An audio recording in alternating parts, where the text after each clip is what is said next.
पूर्व कैबिनेट मंत्री नरेंद्र सिंह वर्मा ने शुक्रवार को एक प्रेस वार्ता कर सरकार और प्रशासन की कार्यशैली पर जमकर निशाना साधा। उन्होंने कहा कि जनपद सीतापुर में मनरेगा का रुपया बकाया पड़ा है, जिससे विकास कार्य अवरुद्ध हो रहे हैं। विशेष रूप से ब्लॉक पहला और महमूदाबाद ब्लॉक में सरकारी धन तो पड़ा है, लेकिन विकास कार्य ठप हैं। इसके साथ ही गन्ना किसानों की बदहाली पर भी उन्होंने सरकार को घेरा। नरेंद्र वर्मा ने कहा कि महंगाई बढ़ती जा रही है, बीज, डीजल और अन्य कृषि संसाधनों के दाम आसमान छू रहे हैं, लेकिन किसानों के गन्ने का मूल्य नहीं बढ़ाया गया, जो उनके साथ एक तरह की ठगी है। इसके अतिरिक्त आंगनबाड़ी भर्ती में बड़े घोटाले के आरोप लगाते हुए पूर्व कैबिनेट मंत्री ने कहा कि नियुक्त के नाम पर 2 लाख से लेकर 4 लाख रुपए तक की रिश्वत मांगी जा रही है। यह गरीब परिवारों की महिलाओं के साथ अन्याय है, जो मेहनत से नौकरी पाना चाहती हैं। उन्होंने प्रदेश की स्वास्थ्य और शिक्षा व्यवस्था की बदहाली पर भी सवाल उठाए। सरकारी अस्पतालों में डॉक्टरों और स्कूलों में शिक्षकों की भारी कमी की बात कहते हुए उन्होंने सरकार से तत्काल नियुक्तियां करने की मांग की। इसके साथ ही नरेंद्र सिंह वर्मा ने महमूदाबाद विधानसभा क्षेत्र के मार्गों की खस्ता हालत पर भी गंभीर चिंता जताई। उन्होंने कहा, जल निगम द्वारा पाइपलाइन बिछाने के बाद मार्गों को ऐसे ही छोड़ दिया गया है, जिससे आए दिन दुर्घटनाएं हो रही हैं। इसके अतिरिक्त पूर्व कैबिनेट मंत्री नरेंद्र सिंह वर्मा ने प्रेस वार्ता के दौरान क्या कुछ कहा, उसे भी सुनिए। 370 यहाँ वहाँ अगर 370 बिकता हो क्यों ले जाए, यहाँ भी 100 दे, वहाँ महंगा बिकता होगा। लेकिन किसान को पूरे उत्तर प्रदेश में कहीं भी गन्ना बेचने का अधिकार है या अपनी फसल बेचने का अधिकार दलाल को नहीं है, और किसान की रोक टोक भी नहीं है। ये किसानों को रोकते हैं, जो इनको पैसा किसान रोकते हैं, दलाल नहीं रोकते।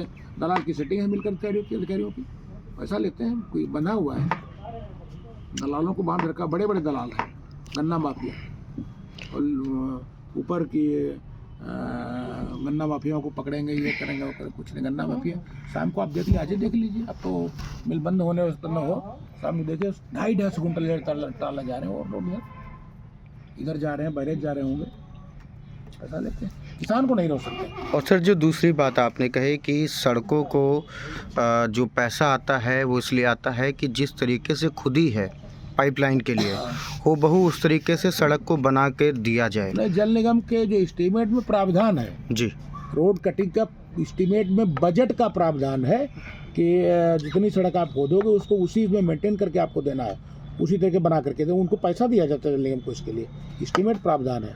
ये फ्रॉड कर रहे हैं जल निगम के लोग, उनके ठेकेदार लोग कर रहे हैं। और हमारा आग्रह जनप्रतिनिधियों से, प्रधानगढ़ से, नगर पालिका चेयरमैन से या बाकी टाउन एरिया चेयरमैन से, कि इनको जब डोर करना हो तो बिल्कुल हैंड ओवर में। ब्लॉक प्रमुख के चुनाव को 4 वर्ष पूरे होने वाले हैं और ब्लॉक के काम ठप पड़े हैं। महमूदाबाद में 10 करोड़ के ऊपर पैसा डेवलपमेंट के हेड में जमा है। 2 बार मीटिंग हो चुकी है। लीगली काम कराए जाने के लिए सब कुछ पात्रताएं हैं। जो लोग न्यायालय का बता रहे हैं वो केवल गलत है। न्यायालय में कोई स्थगनादेश ऐसा कुछ नहीं है। 10.5 करोड़ रुपया जमा है। बाजार मूल्य सामग्री का, श्रम का बढ़ता जा रहा है और रुपया की कीमत घटती जा रही है। इसलिए ये जिम्मेदार अधिकारी, कर्मचारी या जो राजनीतिक लोग हमारे सत्ता के हैं, चाहे विधायक हों, चाहे एमएलसी हों, जो भी लोग हों, चाहे पूर्व में सांसद जी रहे हों, मैं तो सीधे कहूँगा कि इनकी वजह से विकास काम ठप पड़े हैं, क्योंकि हमारे प्रमुख विपक्ष के हैं। और अगर नहीं है तो काम क्यों नहीं हो रहे हैं, इसका भी उनको जवाब देना चाहिए। विकासखंड पाहला में भी लगभग 12.5 करोड़ रुपया डंप पड़ा हुआ है, इसमें काम नहीं हो रहे हैं। कुछ काम ब्लॉक में हुए हैं, बाकी विधानसभा क्षेत्र सिधौली में काम शुरू हो गए हैं, और महमूदा विधानसभा न होना बड़ा चिंताजनक बात है। इसका मतलब कहीं न कहीं से कुछ न कुछ मामला गड़बड़ है कि विधानसभा पहला ब्लॉक के सिधौली विधानसभा काम शुरू होना, महमूदा न शुरू होना, इसका मतलब कहीं न कहीं सत्ता पक्ष के जनप्रतिनिधियों द्वारा काम को रोका गया है, बाधित किया गया है, जिस कारण से महमूदा विधानसभा क्षेत्र काम नहीं हो पा रहे पहला ब्लॉक में। एक ये हो गया। दूसरा इशू है कि पूरे उत्तर प्रदेश में लगभग 2158 करोड़ रुपया सामग्री का बाकी है मनरेगा में, और सीतापुर में सामग्री का बाकी 75 करोड़ 8 लाख रुपया। लगभग 80 करोड़ के आसपास सीतापुर में बाकी है। श्रमिकों का पैसा, मजदूरी, जो नवंबर के बाद नहीं आया है। दिसंबर, जनवरी, फरवरी, मार्च 4 महीने से मजदूरों की मजदूरी बाकी है। कितनी बाकी? सीतापुर जनपद में बाकी है लगभग 80 करोड़ रुपया और पूरे प्रदेश में बाकी है लगभग 2600 करोड़ रुपया। 4 महीना पहले या 4 महीना के अंतराल के बाद जिस मजदूर ने मजदूरी की है, श्रमिक को जिसको पैसा नहीं मिल रहा, वो खाएगा क्या? तो भारत सरकार को ये तत्काल देखना चाहिए कि मजदूर को मजदूरी तो डेली, इसमें श्रम एक्ट भी है, मजदूर को तो मजदूरी पतलिया चढ़ा के मजदूर आता है उसको डेली मिलना चाहिए। और विकास काम में ये ईंटा, सरिया, सीमेंट, गिट्टी, मोरंग, बालू, इसका पैसा बाकी है। तो जो भी लोग निर्माण कराए उन पर बकायेदारों का प्रेशर है, ये सरकार इसमें ढिलाई बरत रही है, ये होना चाहिए। इसी तरह मनरेगा कर्मियों का मानदेय जो है वो 9 माह से बाकी है सीतापुर में। पीएफ जो इनका कटा है वो जमा नहीं हो रहा है। मनरेगा कर्मियों का, ये जो आपके हैं मनरेगा कर्मियों का जितने भी हैं उनका पीएफ कटा है वो जमा नहीं हो रहा है। ये भी विभागीय लापरवाही है। एक तो ब्लैक का मैटर हो गया और दूसरे मनरेगा श्रमिकों का बकाया, मटेरियल का बकाया और ये इनका मनरेगा कर्मियों का मानदेय बकाया, एक ही हो गया। दूसरा है, एक बहुत बड़ा पूरे उत्तर प्रदेश में घोटाला हो रहा है और विशेष तौर से महमूदा और सीतापुर में, उत्तर प्रदेश साथ साथ। इस समय आप भी इसको सर्च करिएगा, हमारी बात को पुष्ट कर लीजिएगा। आंगनबाड़ी सहायिकाओं की, कार्यकर्ती और सहायिकाओं की भर्ती हो रही है। जनपद में 565 पद इसके विज्ञप्त किए गए हैं, 565, जिसमें महमूदाबाद ब्लॉक में 13 पद, पाहला में 38 पद और रामपुरथुरा में 11 पद इनकी नियुक्ति होनी है। महमूदाबाद में 13, महमूदा 13, पाहला में 38 और रामपुरथुरा में 11। जनपद में 565 पद आवेदन ऑनलाइन मांगे गए थे। जो नियुक्त प्रणाली है उसमें मेरिट, इनकम, एज, विधवा और तलाकशुदा, इसको मिलाकर के रैंकिंग बननी है और मेरिट पर रिजल्ट निकाल देना है। इंटरव्यू कोई इसमें नहीं है। तो जब सब चीज़ के नंबर हैं कि इनकम के ये होंगे, एज के ये होंगे, विधवा के ये होंगे, तलाकशुदा के ये होंगे और मेरिट बन करके निकालना है आपको। उसके बाद जहाँ जहाँ से आवेदन आए हैं वहाँ से 3 लोगों को बुलाया जा रहा है कि आप आइए कागज़ जमा कीजिए। कागज़ जमा करने कोई रिसीविंग दी नहीं जाती। कागज़ का सत्यापन तो उसका होगा जिसकी नियुक्ति हो जाएगी, जिसका नियुक्ति पत्र कि आपको चयनित कर दिया गया है, उसके कागज़ बाद मांगे जा रहे हैं। लेकिन हर गांव से 3 को बुलाया जा रहा है वसूली के लिए और 2.5 लाख से 4 लाख रुपए तक मांगे जा रहे हैं अभ्यर्थियों से, चाहे महमूदाबाद, चाहे रामपुर, चाहे पाला, चाहे जनपद, चाहे पूरे प्रदेश में। 2.5 से लेकर SC 2 शुरू होता है और 4 लाख तक, SC 2, फिर 2.5, फिर 3, जनरल OBC 4-4 लाख रुपए तक मांगा जा रहा है कि आपको कर देंगे, आपको कर देंगे। जब आप कहेंगे तो हम वो सबूत भी लाकर सामने दे देंगे। हमारे सामने मुड़ेरा की लड़की आई थी जिसने कहा कि सर हम गरीब दलित हैं और हमसे 2.5 लाख रुपये मांगा जा रहा है। एक पहाड़ापुर का लड़का आया था कि सब हमारी बीबी से 4 लाख रुपये मांगा जा रहा है। तो सीधा सा ये है कि जब मेरिट है कि एजुकेशन इतने हैं, इनकम के इतने हैं, विधवा और तलाकशुदा के इतने उसको मेरिट मिलेगी और ये मेरिट एजुकेशन की है, तो 1 पर 3 बुलाए जाने का औचित्य क्या है? जो जिसका रिजल्ट हो उसको आप ओके करिए, सत्यापन बाद में होगा। जो नकली होगा अपने जेल जाएगा, कानूनी कार्रवाई होगी। तो ये 2 से लेकर 4 लाख रुपए तक प्रत्येक गांव में 3 लोगों से वसूली की जा रही है। ये हो गया दूसरा सब्जेक्ट हमारा। तीसरा जो है, पूरे उत्तर प्रदेश में किसानों का इस बार गन्ना का मूल्य बढ़ाया नहीं गया, जबकि डीजल, पेट्रोल, खाद, कीटनाशक, ट्रैक्टर, ट्राली सबके दाम बढ़ गए और गन्ना ग्रेड नहीं बढ़ाया गया।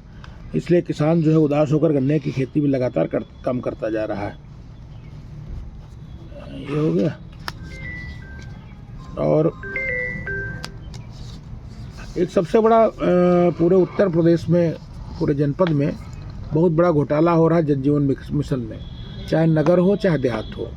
मेरे पास जानकारी है कि 55 करोड़ रुपए का जल निगम के द्वारा महमूदा नगर पालिका शहर दूर में मिला करके जल निगम में काम किया जा रहा है।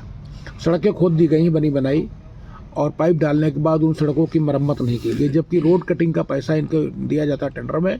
इनको ये है कि जैसे सड़क आप खोद करके जिस कंडीशन बनाओ है उसी कंडीशन पूर्वक लाना।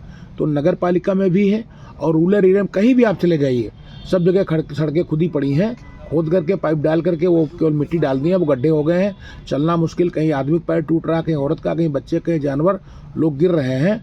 ये बहुत बड़ा घोटाला, इसकी तो पूरे उत्तर प्रदेश में किसी अलग एजेंसी से जांच कराई जाए और इनको जिनका ये टेंडर पेंडर है इनको निरस्त करके, इनको ब्लैक लिस्ट करके, इनके विरुद्ध मुकदमा लिख करके इन पर कानूनी कार्रवाई होनी चाहिए।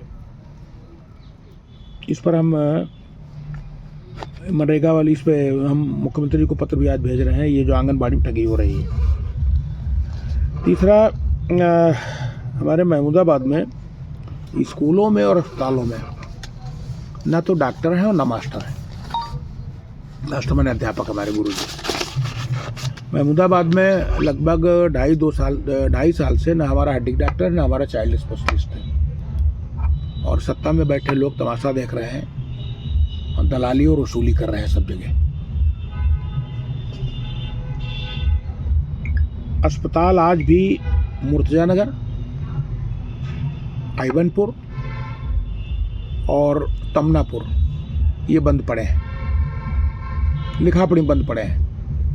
मीरानगर CSC लिखापड़ी में संचालित लेकिन स्टाफ कम है। चांदपुर PSC में स्टाफ कम है। आइबनपुर में डॉक्टर पोस्ट जाता नहीं है। पोखरा कला में हफ्ते में 1 दिन डॉक्टर जाता है, स्टाफ कम है। यह हाल शेखपुर में, बाबूपुर में है। हमारे जो गवर्नमेंट इंटर कॉलेज हैं उसमें हमारी आवासीय विद्यालय हाजीपुर बच्चों का और बालिकाओं का आवासीय विद्यालय मुर्तजा नगर में स्वीकृत पदों की स्ट्रेंथ है 20, और मुर्तजा नगर में कुल टीचर हमारे 3 और हाजीपुर में है 7, 20 के सापेक्ष। जबकि ये हमारा अकबापुर और ये लैल खुर्द, जोड़ौरा और सहारा में स्वीकृत पदों की सापेक्ष शिक्षकों की 17, उसके सापेक्ष कहीं 6 हैं, कहीं 7 हैं, कहीं 5, 6, कहीं 3 हैं। तो हमारे स्कूलों में अध्यापक कम है और अस्पतालों में डॉक्टर कम है, अन्य स्टाफ कम है। इस पर भी सत्ता पक्ष में बैठे जो हमारे जनप्रतिनिधि सरकार के लोग, उनको चिंता करनी चाहिए। मजदूर की, किसान की, छोटे कारोबारी की, छात्र की और महिला के हितों को ध्यान में नहीं रखा जा रहा है। मुद्दे से लोगों को भटकाया जा रहा है, इसीलिए आपको हम याद किए थे। सर, जो आपने ब्लॉक प्रमुख के पहला और महमूदाबाद का जिक्र किया, जिसमें बताया कि काफ़ी कार्य योजनाएँ जो हैं वो ठप पड़ी हैं, इससे सीधा नुकसान किसका हो रहा है और क्या कारण मान के चल रहे हैं इसके पीछे? सत्ता पक्ष के जनप्रतिनिधि, हमारे विधायक, हमारे MLC, हमारे पूर्व सांसद, प्रभारी मंत्री और विभागीय मंत्री से लेकर मुख्यमंत्री, ब्यूरोक्रेसी तो जिम्मेदार ही है, लेकिन जिनको अनुश्रवण करना है, भाई अगर ब्यूरोक्रेसी सब कुछ कर लेती तो जनप्रतिनिधि क्यों होते? जनप्रतिनिधियों को ही इनके कामों की समीक्षा करनी और दिशा निर्देश देने हैं। तो हमारे विधायिका जी क्या कर रही हैं, विधायक जी क्या कर रहे हैं, यहाँ 3 सत्ता पक्ष वो क्या कर रहे हैं, प्रभारी मंत्री जी क्या कर रहे हैं, विभागीय मंत्री जी क्या कर रहे हैं, ग्राम विकास मंत्री, पंचायत मंत्री जी क्या कर रहे हैं। ज्ञापन दिए जा चुके हैं DM को, गवर्नमेंट को लिखा गया है कई बार। मूल्य बढ़ रहा है, हम कह रहे हैं कि रुपया तो बढ़ ही रहा है, वो उसमें ये जो होता है करेंट अकाउंट पड़ा, वहाँ तो ब्याज भी नहीं मिलता है। और ईटा, सरिया, सीमेंट, गिट्टी, मोरंग, लेबर के दाम बढ़ते जा रहे हैं, बालू दाम बढ़ते जा रहे हैं, तो हमारा काम कम होगा। ये तो ऑडिट का पैरा बनेगा आगे इनके लिए। सिरौली विधानसभा काम चल रहा है, महेंद्र क्यों नहीं चल रहा है, इसका जिम्मेदार कौन है? तो लोगों को सोचना पड़ेगा, आगे चुनाव लोगों को बताना पड़ेगा। सब कमीशन का खेल चल रहा है, कमीशन का खेल चल रहा है, और नहीं है तो जनता आगा करके